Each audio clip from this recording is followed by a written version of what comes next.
And when you say catastrophe, what are you referring to then?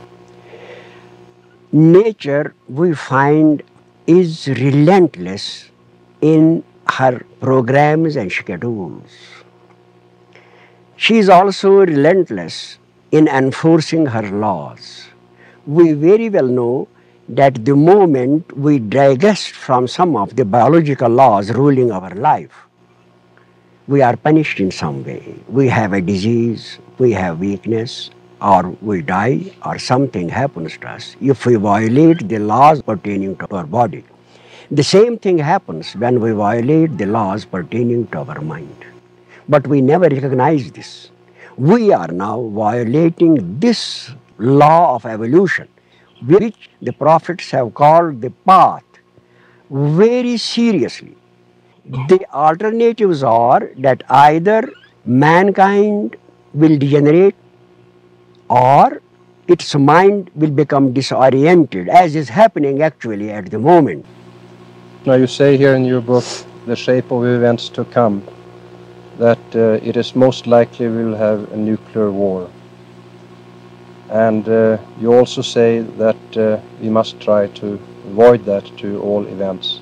My question is, are we people ruled by predestination, or are we ruled by free?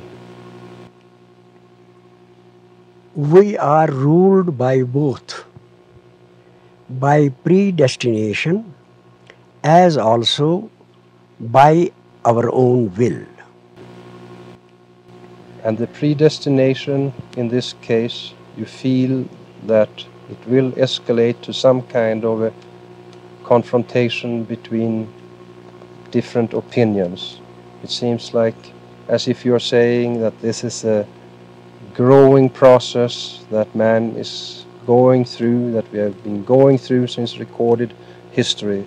We've constantly been plagued by wars, and it has not ended as of yet. Yeah. The indications are that there will be a nuclear war. It could be averted if mankind were to obey the law which it is violating at present. What law are we violating? The law of evolution. The path referred to in every great faith of mankind. The path of Christ, the path of Muhammad, the path of Buddha, the path described in the Bhagavad Gita. In fact, the path described in every great scripture of the world. But if it's been described now in all the leading world religions, yes, why is man so foolish to disobey those findings, and why are we not following the prescribed path? There is a very valid reason for it.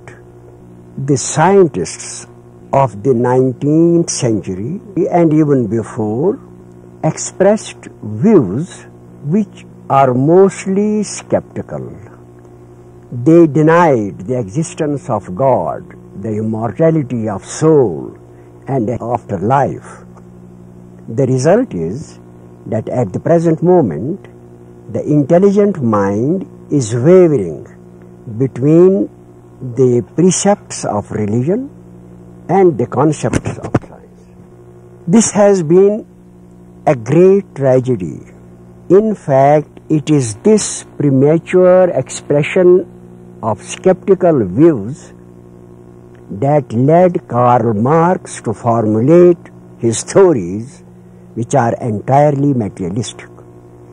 It is this premature expression of views that has divided mankind into two blocks, one of them who believe in God and the other who deny it. Now you're saying the two blocks, I guess you're referring to the communistic bloc and the Western capitalistic bloc in this case. And it is a well-known fact that the communistic bloc does not allow religious freedom. Never studied other religions, such as the Indian religion or the ancient tradition of Egypt. They only concentrated their attention on Christianity. Even after concentrating their attention on that one particular religion and pointing out certain anomalies, they still could have studied the phenomena in an objective way instead of rejecting the whole finding of religion altogether at the same time.